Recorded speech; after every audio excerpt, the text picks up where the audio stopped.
Many years ago, two boys lived on a farm in New England. It was so long ago that there were few white people in this country. The farms were scattered, and around them were great forests. The houses were made of logs, with strong, heavy doors. Far away in the woods lived many Indians. Sometimes the Indians would come down where the white people lived, and would capture any white person whom they could find. They even dared to attack, and often burned, the scattered log cabins. The white prisoners would be taken to the Indian villages and would be held there as captives. One cold winter morning, the two brothers, John and William, were going skating on the river. In order to reach the river, they had to pass through some woods. John, the older brother, started first. He threw his skates over his back and ran off whistling toward the river. William, the younger brother, had to stay behind to fill with wood the huge box beside the fireplace. Indians had not been seen near the farm for many years, so John was not in the least afraid.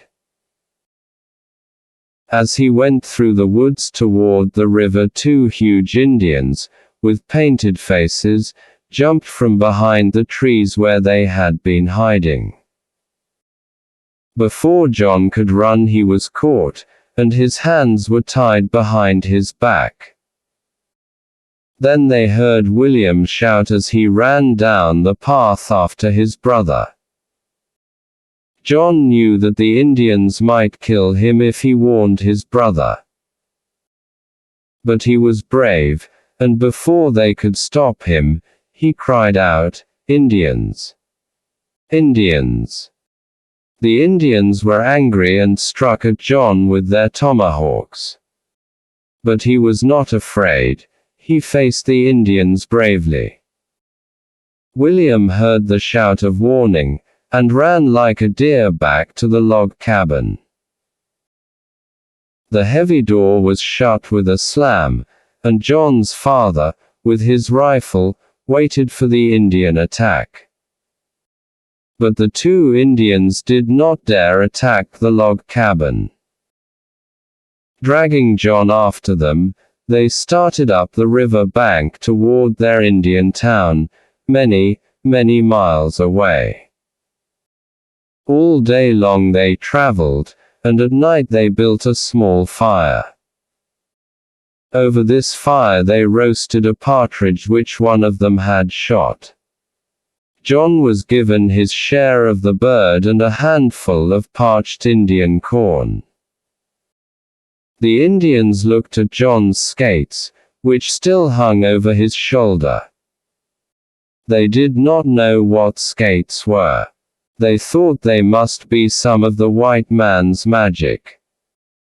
On and on they traveled for many days, following an old Indian path. All through the long march John still carried his skates. At length they came to the Indian village.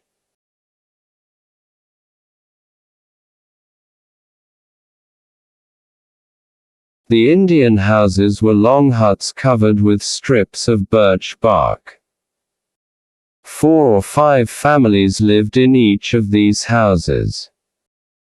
John was given to an Indian woman who had lost her own boy the year before. John's Indian mother was good to him, and treated him as if he were her own son. One time the Indian boys thought they would test John's courage, so they formed in 2 lines, while each boy held a stout stick.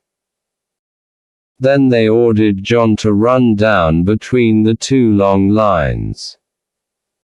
They had their sticks all ready to beat him. They thought John would be afraid and so would do as they told him.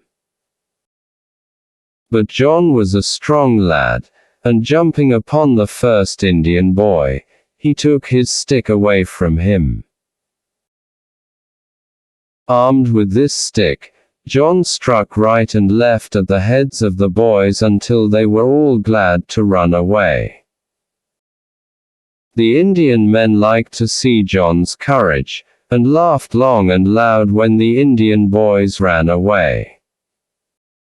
After this the boys were glad to have John play with them.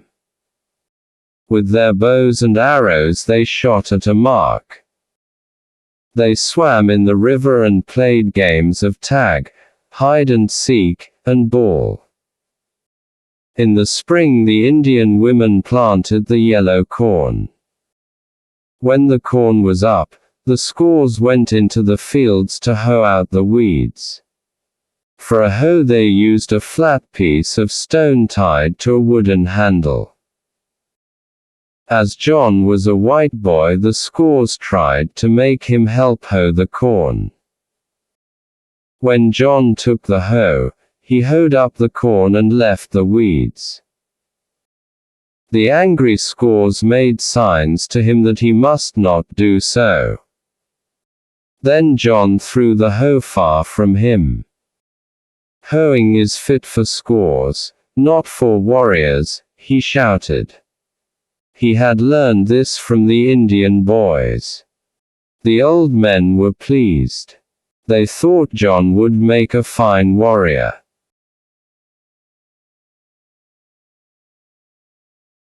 John had lived with the Indians a year. He had learned to speak their tongue, but they did not trust him. Some of them were always with him, for they were afraid he would run away. All this time John had kept his skates carefully hidden. One day the ice froze clear and smooth. John brought his skates down to the river bank. Many of the Indians followed to see what he was going to do. They crowded around him on the ice. John thought he would play a trick on them. He strapped the skates upon the feet of an Indian boy. The boy tried to stand up, but his feet slipped out from under him, and down he bumped upon the ice. How the Indians laughed! They thought it was a great joke. Each of them in turn tried on the skates. How they sprawled and fell upon the ice. What fun it was for the other Indians. When they were tired of the sport they held out the skates to John and asked him to put 'em on. John strapped on the skates with great care. He was a good skater, but he made believe that he could not skate at all. He fell down and bumped his head. He tripped over his toes and made great fun for the Indians. They did not see that each time he fell he was a little farther out on the ice. All at once John jumped up. Away he flew, skating for his life. Down the river he went, swift as a bird. The Indians rushed after him, but he had too great a start. The Indians were swift runners, but John, on his skates, was swifter still.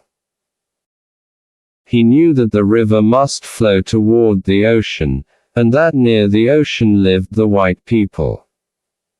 On and on he skated.